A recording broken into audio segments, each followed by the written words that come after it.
Good morning class 8। आज मैं आपको वसंत पुस्तक से लेसन नंबर 10 कामचोर पढ़ा रही हूँ बच्चों। तो ये हास्य पर आधारित पाठ है जिसमें लेखक ने उन लोगों पर व्यंग किया है या उन लोगों की हंसी उड़ाई है जो अपना काम स्वयं नहीं कर सकते, दूसरों पर निर्भर रहते हैं या तो किसी घर के सदस्य पर निर्भर रहते हैं या नौकरों पर निर्भर रहते हैं। लेकिन लेखक का मानना है कि हमें अपने काम स्वयं करने चाहिए, तो इसलिए हंसी पर आधारित है। उन लोगों की हंसी उड़ाई गई है जो लोग अपना काम स्वयं नहीं करते हैं। कामचोर का मतलब है जो काम से जी चुराता है, ठीक है। तो इसका शीर्षक भी रखा गया है कामचोर, यानी कि इंसान का पूरा जीवन बच्चों केवल काम पर आधारित है। हमें हर पल काम करना है, लेकिन जो लोग नहीं करते उन्हें क्या कहा जाता है? कामचोर। तो पाठ पढ़िएगा, बहुत मज़े का है। और अगर आप काम चोरी करते हो, घर में किसी काम को करने में आनाकानी करते हो या किसी बड़ों पर निर्भर रहते हो, तो देख लीजिएगा कि आज के बाद ऐसा नहीं करिएगा, ठीक है। तो बच्चों ये पाठ पढ़ना शुरू करती हूँ मैं। ध्यान दीजिएगा, जब आप इस समय सुनेंगे अच्छी तरह से तब अपने शब्दों में लिख पाएंगे, क्योंकि जब आपने एग्ज़ाम दिया है तो बच्चों अपने शब्दों में बहुत कम बच्चों ने लिखा है, केवल चीटिंग की है और कॉपी किया है या वही याद किया है जो आपको लिखाया गया है, अपने शब्दों में नहीं लिखा है। तो हिंदी सीखने का मतलब है कि आपको काम अपने शब्दों में करना है, समझना है उसे और उसे याद करना है, लेकिन लिखना कैसे है? अपने शब्दों में। तो हम लेसन स्टार्ट करते हैं, ध्यान दीजिएगा। बड़ी देर के बाद विवाद के बाद यह तय हुआ कि सचमुच नौकरों को निकाल दिया जाए। एक घर में जो बच्चे कामचोर हो गए थे, तो बड़ों ने तय किया कि सच में इस घर के जो बच्चे हैं वो निकम्मे होते जा रहे हैं, काम नहीं कर रहे हैं, तो अब नौकरों को बाहर कर देना चाहिए। आखिर ये मोटे मोटे किस काम के हैं? हिलकर पानी नहीं पीते, मतलब ये बच्चे दिन पर दिन मोटे होते जा रहे हैं क्योंकि कोई काम नहीं है इनके पास।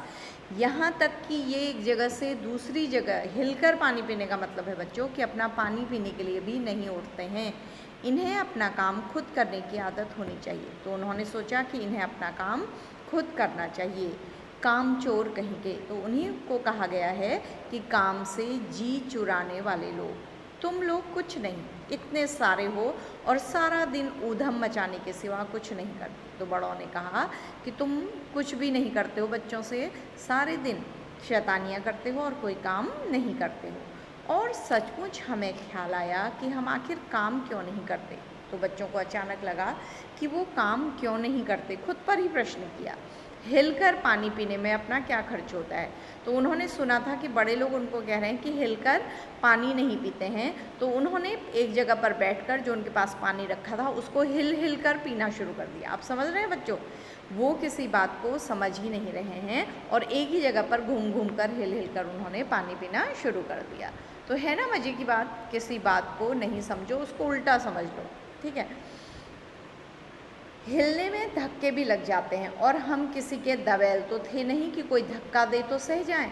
तो हिलने में क्या हुआ कि बच्चों को एक दूसरे के धक्के लगने लगे, तो वो तो किसी की सहन ही नहीं करते थे, तो लड़ाइयाँ होने लगी। पानी के मटकों के पास ही घमासान युद्ध हो गया। तो पानी के मटकों के पास ही युद्ध हो गया बच्चों का आपस में।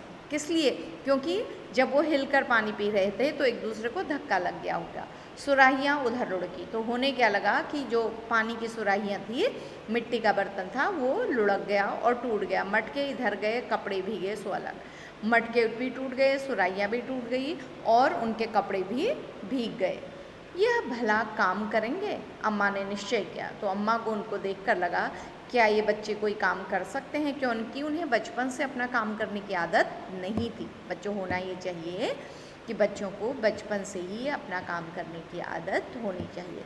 बच्चों ध्यान दीजिएगा कि समाज में पहले हमारे समाज का स्ट्रक्चर ऐसा था कि घर का काम स्त्रियां करती थी, पुरुष करते ही नहीं थे। तो बचपन में गर्ल्स को काम करना सिखाया जाता था, बॉयज़ को नहीं। और आजकल अब ये आलम है कि न गर्ल्स न बॉयज़ कोई अपना काम नहीं करते हैं, लेकिन बड़े होकर उन्हें अपना काम स्वयं करना पड़ता है, क्योंकि आज सर्वेंट मिलना भी कठिन हो गया। आपने देखा होगा कोविड के दौर में तो हमें अपना काम स्वयं करना है। तो अकेले माँ घर का काम नहीं कर सकती है, इसलिए आज से ही यदि आप लोग काम नहीं करते हो तो काम करना स्टार्ट करिएगा। करेंगे कैसे नहीं, देखो जी, जो काम नहीं करेगा उसे रात का खाना हरगिज़ नहीं मिलेगा। तो ये निश्चय किया बड़ों ने, पापा मम्मी ने, कि अगर ये काम नहीं करेंगे दिन भर तो उन्हें खाना नहीं मिलेगा। यह लीजिए, बिल्कुल शाही फरमान जारी हो रहे हैं बच्चों के लिए। जैसे राजा रानी फरमान जारी करते हैं वैसे नए नए ऑर्डर आ रहे हैं। हम काम करने को तैयार हैं, काम बताए जाएं। हमने दुहाई दी, सब बच्चे बोले नहीं हम काम करने को तैयार हैं, क्योंकि बच्चों को उन्हें पता था कि अगर वो काम नहीं करेंगे तो उन्हें खाना नहीं मिलेगा। तो उन्होंने कहा कि हमें दुहाई दी, मतलब पुकार के कहा कि हमें काम दो, बहुत से काम हैं जो तुम कर सकते हो। तो अम्मा ने कहा बहुत सारे काम हैं, तुम कर सकते हो। मिसाल के लिए, उदाहरण के लिए, दरी कितनी मैली हो रही है, आंगन में कितना कूड़ा पड़ा है, पेड़ों में पानी देना है, और भाई मुफ्त तो यह काम करवाए नहीं जाएंगे, तुम सबको तनख्वाह भी मिलेगी। तो अब्बा मियाँ ने, पापा ने ये काम बताए और भी काम बताए। माली को तनख्वाह मिलती है अगर सब बच्चे मिलकर पानी डालें तो, मतलब बताया कि इतने इतने काम हैं, अगर बच्चे काम करेंगे तो उन्हें लालच दिया कि उन्हें पैसा भी मिलेगा। तो ये पापा ने योजना बनाई कि बच्चों को काम सिखाना है। तो उनको कहा कि दरी धो सकते हैं, आंगन में कूड़ा पड़ा है उसे साफ़ कर सकते हैं, पेड़ों को पानी दे सकते हैं, और अगर ऐसा करेंगे तो उनको पैसा भी मिलेगा। ए हे, खुदा के लिए नहीं, घर में बाढ़ आ जाएगी, अम्मा ने याचना की। तो अम्मा को तो पता था कि बच्चे बिगड़ैल हो गए हैं, वो काम नहीं करेंगे। तो अम्मा ने अब्बा से कहा कि ऐसा मत करो, घर को संभालना मुश्किल हो जाएगा। फिर भी तनख्वाह के सपने देखते हुए हम लोग काम पर तुल गए। लेकिन बच्चों को पैसों का लालच था, इसलिए वो काम करने के लिए जुट गए। एक दिन फर्शी दरी पर बहुत से बच्चे जुट गए और चारों ओर से कोने पकड़कर झटकना शुरू किया। जो फर्श पर दरी बिछी हुई थी बच्चों, तो चारों बच्चों ने उसको चार कोनों से पकड़ लिया और उसको खींचना पटकना शुरू कर दिया। दो चार ने लकड़ियाँ लेकर धुआंधार पिटाई शुरू कर दी। उससे धूल निकल रही थी तो वो लकड़ी भी उठा लाए और धुआंधार पिटाई शुरू कर दी उसकी, कि उसको साफ़ कर दिया जाए, क्योंकि पापा ने उनके ये काम बताया था। सारा घर धूल से अट गया, लेकिन हुआ क्या, उल्टा हुआ, सारे घर में धूल भर गई। उन्हें ये भी पता नहीं था कि ऐसे काम घर से बाहर किया जाता है। खांसते खांसते सब बेदम हो गए, सबको खांसी आने लगी। किससे बच्चों? धूल से। सारी धूल जो दरी पर थी, जो फर्श पर थी, सबके सिरों पर जम गई, नाकों और आँखों में घुस गई। बुरा हाल हो गया सबका। हम लोगों को तुरंत आंगन में निकाला गया। वहाँ हम लोगों ने फ़ौरन झाड़ू देने का निश्चय किया। तो अम्मा पापा को जब ये बात चली तो उन्होंने हमें बाहर आंगन में कर दिया, और हम लोगों ने वहाँ झाड़ू लगाने के बारे में सोचा, क्योंकि अंदर तो इन्होंने धूल से भर दिया, तो इनको बाहर कर दिया। तो इन्होंने समझा अब आंगन को साफ़ कर दिया जाए, क्योंकि पापा ने ये काम भी इनको दिया था। झाड़ू क्योंकि एक थी, तनख्वाह लेने वाले उम्मीदवार बहुत, तो बच्चे बहुत थे, झाड़ू एक थी, इसलिए क्षण भर में झाड़ू के पुर्जे उड़ गए। तो सबने झाड़ू छीनना शुरू कर दिया। जितनी सीखें जिसके हाथ पड़ी वह उनसे ही उल्टे सीधे हाथ मारने लगा। एक एक सीख फूल की झाड़ू थी बच्चों, जितनी सीखें हाथ पड़ी तो उनसे वो लोग झाड़ू लगाने लगे, उल्टे सीधे हाथ मार लगा, जिसे जहाँ मर्जी आ रही थी वहाँ हाथ मार लगा। अम्मा ने सिर पीट लिया। अम्मा परेशान हो गई। सिर पीट लेना, परेशान हो जाना। भाई ये बुजुर्ग काम करने दें तो इंसान काम करे। अब जरा जरा सी बात पर टोकने लगे तो बस हो चुका। लेकिन बच्चों ने समझा ये बड़े लोग कहते तो हैं काम करो, लेकिन फिर करने नहीं देते हैं, तो ऐसे तो काम कोई नहीं करेगा, अगर टोकने लगेंगे तो काम नहीं हो पाएगा। तो बच्चे परेशान थे कि काम करने के लिए।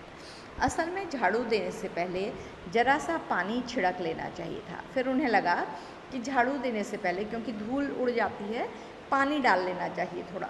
बस यह ख्याल आते ही तुरंत दरी पर पानी छिड़का गया। अब वो दरी लेकर बाहर थे, दरी में पानी डाल रहे थे। एक तो धूल से अटी हुई थी दरी, पानी पड़ते ही सारी धूल कीचड़ बन गई। बच्चों, आंगन में भी कीचड़ हो गया, दरी में भी कीचड़ हो गया, क्योंकि उसमें धूल थी।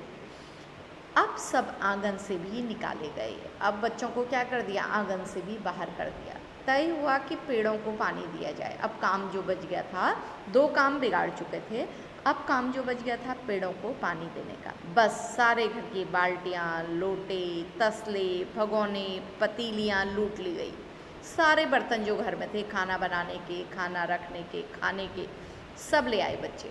जिन्हें ये चीज़ें न मिली वो डोंगे, कटोरे और गिलास ही लेकर भागे। बच्चे इतनी चीज़ें लेकर भाग गए, घर से सारे रसोई के बर्तन उठा लिए। अब सब लोग नल पर टूट पड़े, अब सारे नल में इकट्ठा हो गए। वहाँ पर भी घमासान मची कि क्या मजाल जो एक बूंद पानी भी किसी के बर्तन में आ सके। वहाँ भी चारों लड़ने लगे कि बहुत घमासान युद्ध हो गया, एक भी बर्तन में पानी नहीं आ सका क्योंकि एक एक दूसरे को भरने नहीं देता था। तो बच्चों कोई भी काम जब हम करते हैं तो काम कैसे हो सकता है, आराम से, शांतिपूर्वक। लेकिन अगर हम शांति से कोई काम नहीं करेंगे तो वो काम क्या हो जाएगा, खराब हो जाएगा। ठूसम ठास किसी बाल्टी पर पतीला, पतीले पर लोटा और भगोने और डोंगे। पहले तो धक्के चले, फिर कोहनियाँ, उसके बाद बर्तन। धक्के लगने लगे, कोहनियाँ मारने लगे, एक दूसरे को मारपीट करने लगे, बर्तन भी तोड़ने लगे। फ़ौरन बड़े भाइयों, बहनों, मामुओं और धमदार मौसियों, फूफियों की कुमुक भेजी गई। फौज मैदान में हथियार फेंककर पीठ दिखा गई। तो इनको डांटने के लिए बड़े भाई, बड़ी बहनें, मामू जान, मौसियाँ, फूफियाँ, सारे लोग आ गए। कुमुक भेजी गई मतलब उनकी फ़ौज आ गई, वो लोग बहुत लोग आ गए और ये बच्चों की फ़ौज मैदान को छोड़कर भाग गई, मतलब यहाँ से भी ये लोग भाग गए। इस धींगा मुश्ती में कुछ बच्चे कीचड़ में लथपथ हो गए। तो इस धींगा मुश्ती में, इस कुश्ती में, भाग दौड़ में कुछ बच्चे कीचड़ में गिर गए, उनके कपड़े कीचड़ से सन गए, जिन्हें नहलाकर कपड़े बदलवाने के लिए नौकरों की वर्तमान संख्या काफ़ी नहीं थी। मतलब वो इतने गंदे हो चुके थे कि जो नौकर थे वो भी अब उनको नहलाकर साफ नहीं कर सकते थे। पास के बंगलों से नौकर आए और 4 आना प्रति बच्चा के हिसाब से नहलवाए गए। तो पास के बंगले से नौकरों को बुलाया गया और उनको पैसा देकर बच्चों को नहलवाया गया। तो उन्होंने आकर बच्चों को नहलाया। तो बच्चों मैं देखती हूँ ये पाठ कितना बड़ा है। हाँ, तो अभी ये पाठ बचा हुआ है बच्चों, हम इसको पूरा आज नहीं पढ़ेंगे, आज थोड़ा सा पढ़ेंगे, उसके पश्चात फिर पढ़ेंगे, क्योंकि अभी लिखित काम के लिए आपके पास कॉपी नहीं है। जो लिखित काम आ रहा है उसको किसी पेजेज पर करते जाइएगा बच्चों, खाली मत बैठिएगा। हिंदी में तो अभी आपके पास प्रोजेक्ट वर्क है करने के लिए, ठीक है। तो आगे मैं फिर पढ़ रही हूँ, 1-2 पैराग्राफ छोटे छोटे और पढ़ती हूँ। तो हम लोग कायल हो गए कि सचमुच यह सफाई का काम अपने बस की बात नहीं। अब हम बच्चों को भी समझ में आ गया था कि सफाई करना उनके वश में नहीं है। तो न पेड़ों की देखभाल वो कर सकते, तो उनको लगा कि कम से कम मुर्गियाँ ही बंद कर दें। तो जो घर में जो मुर्गियाँ पाली हुई थी उनको लगा कि उन्हें लाकर बंद कर देना चाहिए, उससे वो अच्छी तरह से कर सकते हैं। बस शाम से ही जो बांस छड़ी हाथ पड़ी लेकर मुर्गियाँ हाँकने लगे। अब बांस की छड़ी हाथ पड़ गई बच्चों के, तो मुर्गियों को हाँकने लगे, भगाने लगे। चल दड़बे दड़बे, अपने दड़बे में चलो, इस तरह से। पर साहब मुर्गियों को भी किसी ने हमारे विरुद्ध भड़का रखा था, लेकिन मुर्गियाँ भी बच्चों के विरुद्ध थी। ऊट पटांग इधर उधर कूदने लगी। जब उन्होंने बच्चों के हाथ में डंडा देखा तो वो कूदने लगी। 2 मुर्गियाँ खीर के प्यालों से जिन पर आया चांदी के वर्क लगा रही थी, दौड़ती फड़फड़ाती हुई निकल गई। तो 2 मुर्गियाँ उस खीर के प्यालों में कूद गई जिनमें आया या घर की दासी जो नौकरानी थी वो चांदी का वर्क लगाकर क्या कर रही थी, सजा रही थी। तूफान गुजरने के बाद पता चला कि प्याले खाली हैं। तो जिन प्यालों को खीर से भरकर चांदी का वर्क लगा दिया था, जब मुर्गियाँ शांत हुई तो लगा कि सारे प्याले क्या हो चुके हैं, खाली हो चुके हैं, क्योंकि मुर्गी ने अपने पंजों से उनको क्या कर दिया है, खाली कर दिया। और सारी खीर दीदी के कामदानी के दुपट्टे और ताजे धुले सिर पर लगी हुई थी। और सारी जो खीर थी वो फैल फैल कर दीदी के सुंदर दुपट्टे पर फैल गई थी और उनके सिर पर लग गई थी, जिस सिर को उन्होंने अभी अभी धोया हुआ था। एक बड़ा सा मुर्गा अम्मा के खुले हुए पानदान में कूद पड़ा और मुर्गा भागते भागते पानदान में कूद पड़ा और कत्थे चूने में लुथड़े हुए पंजे लेकर नानी अम्मा की सफ़ेद दूध जैसी चादर पर छापे मारता हुआ निकल गया। और जब पानदान में कूदा तो कत्थे से उसके पंजे लाल हो गए और उन लाल पंजों को लेकर वो नानी अम्मा की सफ़ेद दूध जैसी चादर पर जो सफ़ेद चादर बिछी हुई थी उस पर कूद गया और उस पर अपने पंजों की छाप मारता हुआ निकल गया। तो बच्चों आज मैं इतना ही पढ़ाऊँगी। कितना इंटरेस्टिंग लेसन है कि कभी कभी आपको भी अनुभव होता होगा बच्चों कि मम्मी हमें कोई काम देती हैं घर में, तो हम उसे वो बेमन से करते हैं तो वो क्या हो जाता है, बिगड़ जाता है। उसके पश्चात वो हमसे कहती हैं तो अच्छा होता ये काम हम तुम्हें नहीं देते। तो इसलिए जो भी काम हमें सौंपा जाए उसे हमें आराम से करना चाहिए, क्योंकि अगर हम आराम से काम नहीं करेंगे तो वो काम हमेशा क्या हो जाएगा, बिगड़ जाएगा। तो बच्चों हास्य और व्यंग तो है इसमें, लेकिन इसमें भी एक संदेश छिपा हुआ है कि एक तो हमें अपने छोटे मोटे काम सर्वेंट आया या अपने पेरेंट्स किसी से नहीं करवाने चाहिए, स्वयं अपने काम करने चाहिए, क्योंकि काम करने की हमें आदत पड़ी रहती है। और जो भी काम हमारे घर में है किसी एक व्यक्ति को नहीं करना पड़ता है। अगर हम सब लोग हाथ बटाते हैं तो वो काम जल्दी से समाप्त हो जाता है। तो हमारी मम्मी या हमारे पापा जो भी घर में काम करते हैं उन्हें भी थोड़ा सा क्या मिल जाता है, आराम मिल जाता है। और दूसरा, अगर हम कोई भी काम करें तो उसका परिणाम क्या होगा, उसको समझदारी से करें। हम बिना देखे बिना सोचे समझे कोई काम करते हैं तो उसका परिणाम यही होता है कि वो काम बिगड़ जाता है और हमें बड़ों से क्या खानी पड़ती है, डांट खानी पड़ती है। तो बच्चों आज इस पाठ में हमने पढ़ा कि कामचोर लोग जो होते हैं, जो कभी काम नहीं करते हैं, अगर उन्हें काम दे दिया जाए तो वो काम से किस तरह से भागते हैं या उसे बिगाड़ देते हैं। तो इस तरह से बच्चों आज का पाठ मैं यहीं पर समाप्त करती हूँ। अपना ध्यान रखिए और पढ़ते रहिए। Thank you class.